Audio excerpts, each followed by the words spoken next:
Islamabad, wherever they were telecasting it from. But what are you doing about the Lashkar-e-Toiba? What are you doing about Hafiz Saeed? What are you doing about Masood Azhar? How did you allow Masood? So this poor journalist turned around and said, look, I don't represent the Pakistani state. I am a journalist. But you are a Pakistani and you must tell us why you're living in denial. I think somewhere in that conversation reflects part of the problem. I don't think we as journalists, as media persons, I think Sankarshan alluded to it, are willing to separate the Pakistani state from its people. So effectively, every Pakistani who comes on a television channel is expected to sit in a witness box or he's basically a defense witness who is presumably being prosecuted for crimes that he has not committed, but the Pakistani state has committed. And he's expected to answer for those. And I think that accusatory tone now has set the nature of the debate. The Pakistanis are in the dock. The Pakistani state is in the dock, but the Pakistani people are also being expected, in a sense, to address for the crimes of the state. We often have generals coming from both sides, and retired generals, Indians and Pakistanis, are often rediscover their spine, their entire their machismo the moment they've retired. Because it's so easy to say, let's bomb Pakistan, let's go into the camps, without recognizing that it is a nuclear power.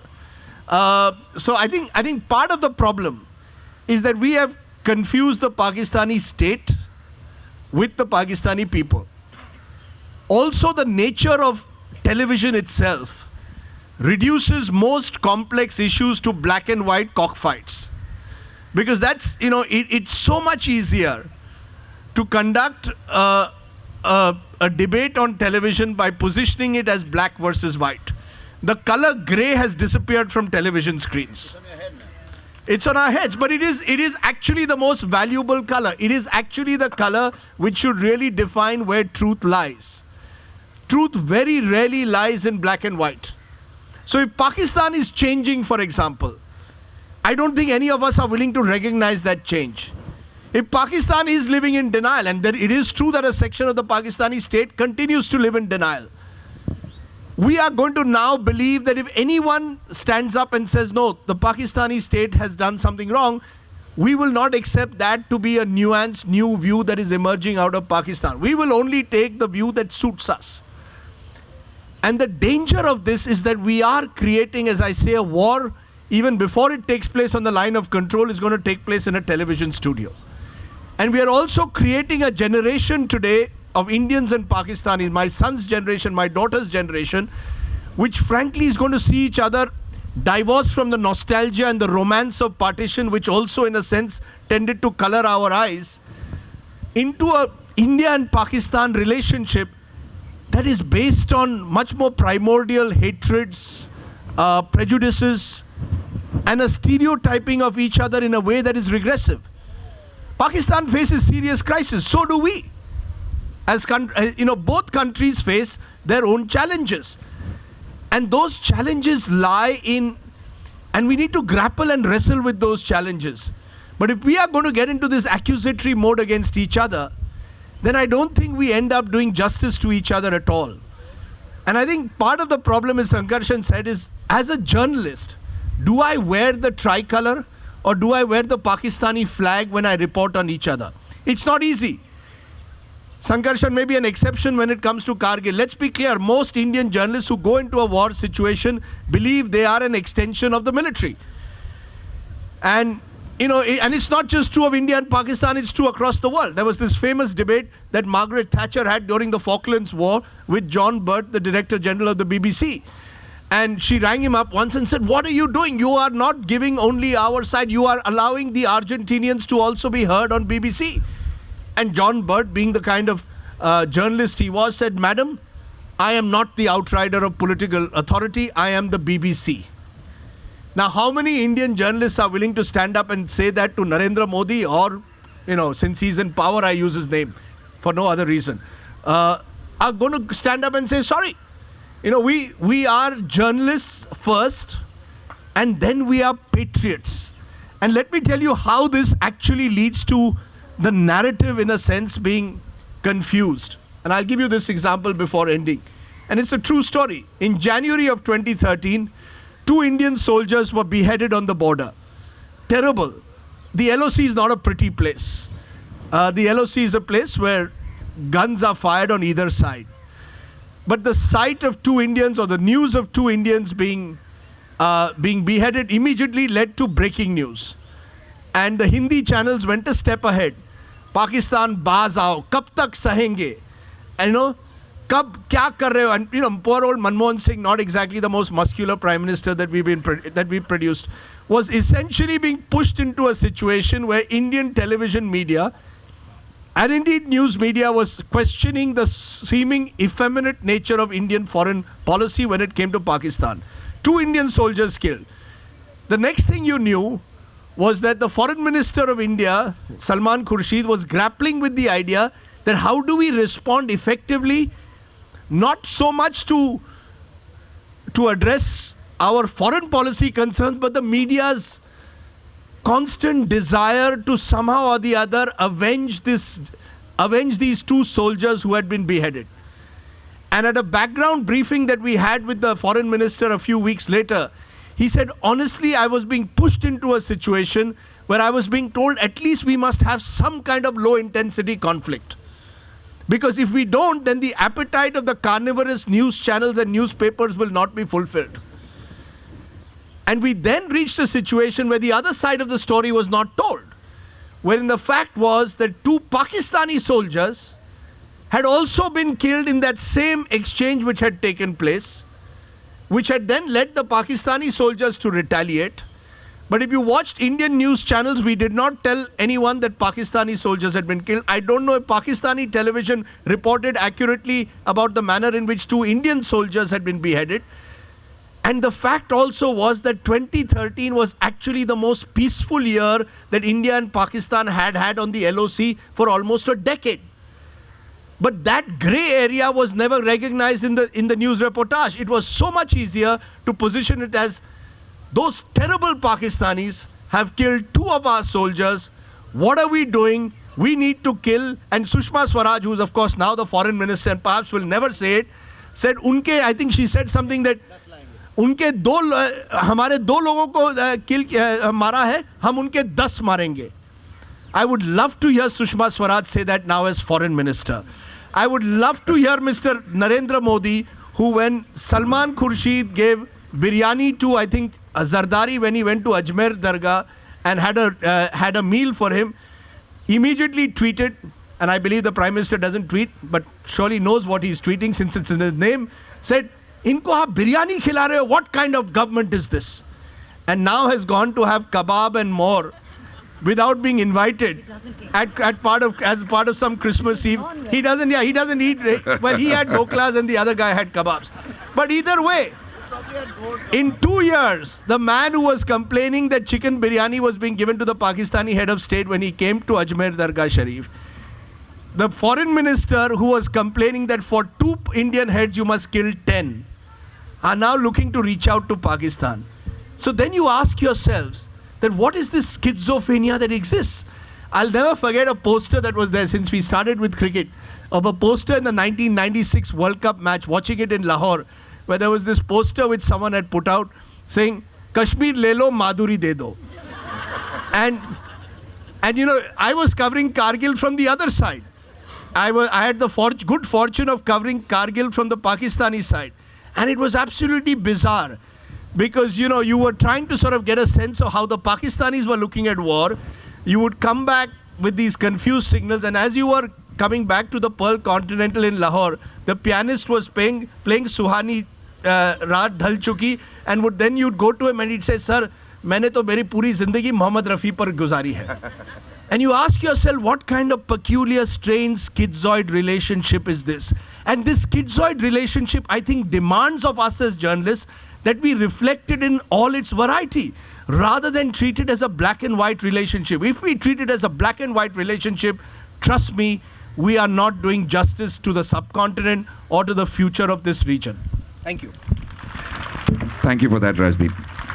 A couple of comments, not necessarily to the point, but one of the best moments in, I guess many of you would have read Muhammad Hanif's A Case of Exploding Mangoes, where one of the protagonists is picked up by an ISI agent that he knows, and this agent is clearly picking him up, and he knows that he's had it, he's going to be in a dungeon and possibly die. But as he opens the door and asks him to sit in the Toyota, the guy sits down, and the agent turns to this young man and says, puts in a cassette and says, opens a cassette player and says, Asha or Lata? And that's the most telling moment for me in that book as to the kind of relationship that we as Indians and Pakistanis have. I was at the Calcutta Book Fair, I think 4 or 5 years ago, when another friend of mine, Karamat Bhai, is a union leader in Karachi.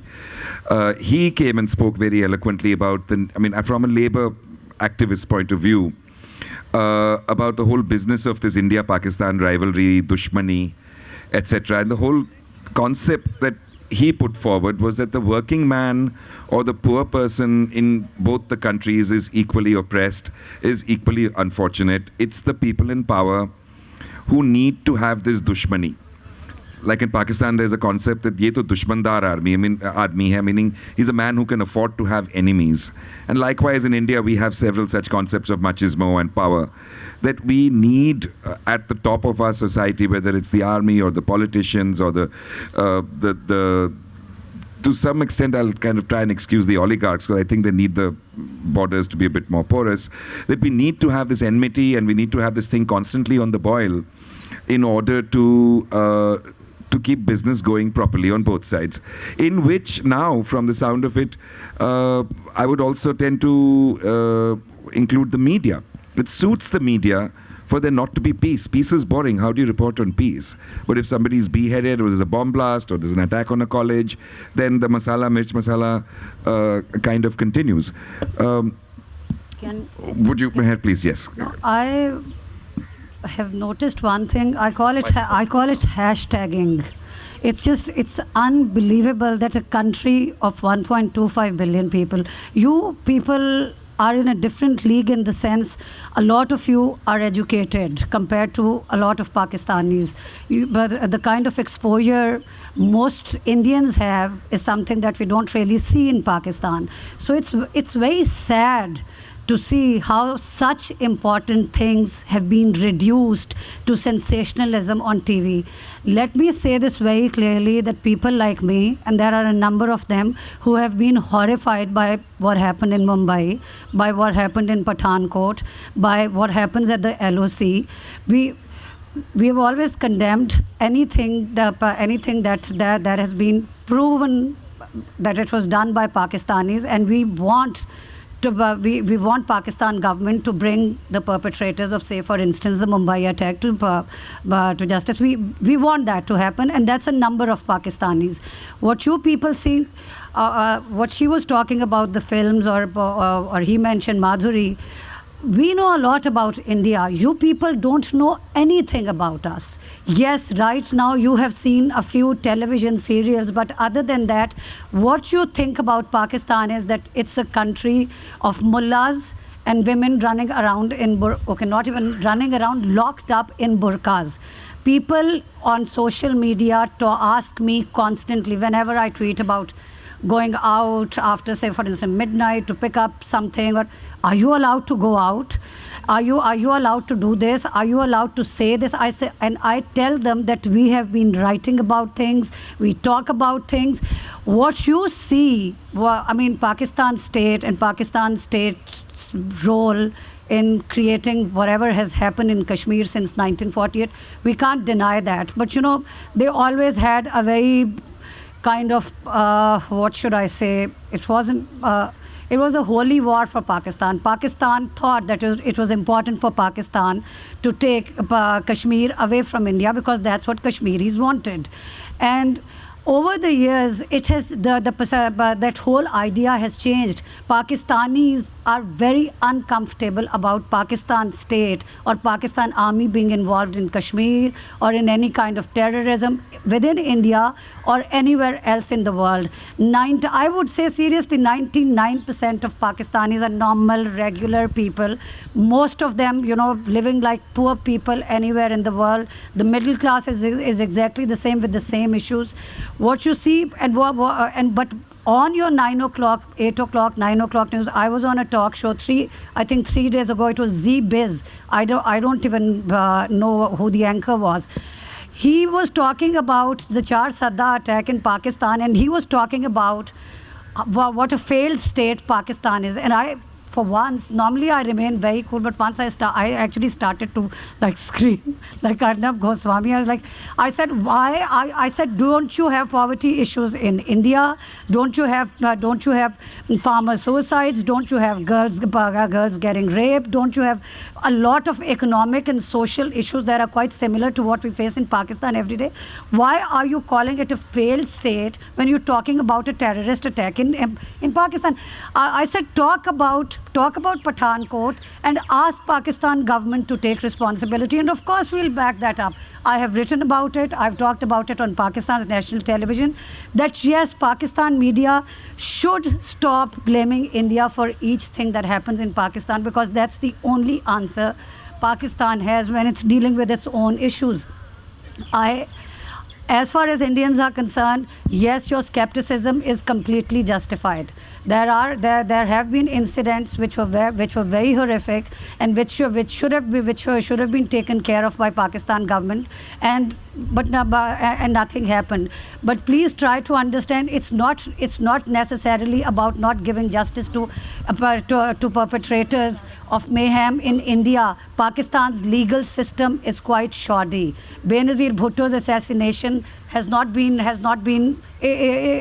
over to date. So it's our weak legal system, and the fact that Pakistanis do consider as not even an exotic enemy. Pakistanis actually think that India is the enemy to date. If you visit Pakistan, you will get very warm hospitality. Whoever has a discount on everything. Yes, but that's the thing. That's exactly what we see in India. Each time, even now, this time the security was stricter when I crossed Wagah, but the Jet Airlines people were very nice to me. When my suitcase was overweight, they said, okay, do this, and they didn't. I wasn't asked to pay. What I'm saying is, each time I have told people in India that I'm from Pakistan, they have been wonderful to me. And this goes for Faujis I met in Kasauli last year when I went for Khushwant Singh Literary Festival. It's an army cantonment. There were lots of serving and retired army officers there. Even the chief guest was an army COAS at the time of Kargil, General Malik. And I noticed, and there were like 4 or 5 Pakistanis. He wasn't talking to Pakistani, he was talking to an Indian audience. It was so obvious that they don't want war. They don't talk in terms of, teaching Pakistan a lesson. What you see on your media is so much different from what you people are in reality. And that's what we need to highlight in Pakistan. Anam, what would you say? I think I agree with everything Mehr said. But just to kind of add on, I don't think it's a people-to-people level issue at all, right? Like equal warmth over here, equal warmth over there. But I think at a state level, we were talking about narratives, at the master narrative level, India and Pakistan both find the other's existence in a particular way as very important to their own national identity. So for Pakistan, we keep reiterating, look how bad the infidel, treacherous, mischievous Hindu India is. For most people, children, adults in Pakistan, Hindu and India are synonymous. That raises the question, what happens to the Hindus in Pakistan? They're not Pakistani enough, I guess. And in India as well, you have these kind of narratives where Pakistan is a barbaric other. So even in the intolerance debate, I've noticed how, India may be going towards intolerance, but we're not so bad as Pakistan. So that somehow justifies. So like 2 deaths are okay. 12 are not, and these comparisons are very problematic. And I think a lot of times, even with, we're talking about cross-border journalism, right? A lot of times the issue is that it just becomes an India-Pakistan issue, even when it is not. So you take Kashmir, for example, the Kashmiri voices are just drowned out. It becomes a bilateral issue, right? You look at the Bangladesh, you talked about that earlier, so I just want to mention this. The way we receive anything on Bangladesh or the 71 war just becomes about India and Pakistan. So India, the enemy came and Bangladesh was taken away. Can we talk about the nuances? Can we talk about what actually happened? Can we talk about what's happening with the Kashmiris and what they want? I mean, why? It's just this kind of obsession with each other to continue existing in this very rigid manner for the other to reiterate their national identity, their national project, and their patriotism. And that is just really, that worries me. Okay. We are running out of time somewhat, so I want to actually end with an optimistic, counterintuitive question to all four of you, and start with Sankarshan, Rajdeep, and then our two friends from across the border. I have, and I'm not the only one I know, who we've often talked about that sooner or later the South Asian region, in order to counter everything that America, Europe, and the Chinese do, if we're not to be eaten up by them, will have to have some sort of an economic and political union that vaguely somewhat resembles a European Union, with porous borders, stuff being able to move all the way from, say, Peshawar to Rangoon, at least, right, across, and from Kanyakumari all the way to maybe even Kabul, but at least the Pakistan, India, Nepal, Bangladesh, Sri Lanka region will have to come together, Bhutan, to form some kind of a thing where national identities don't disappear. France is still very much France, Germany is still very much Germany, England is very much England right now, but the whole business of traveling from country to country, being able to settle, being able to move, one day that will happen. Now, I don't know when or if that will happen, but from here to that day, or some kind of future where we can actually peacefully look back at this craziness that was war, the way the French and Germans can look back today. What could be the steps, Sankarshan, Rajdeep, Mehr, and Anam? Just before that, a comment on what she said about education. I think it's very important. What you said about education, I think you have the deficit of percentages, and we have the deficit of volumes. So please don't compare India favorably in terms of education. I don't think we are quite yet there.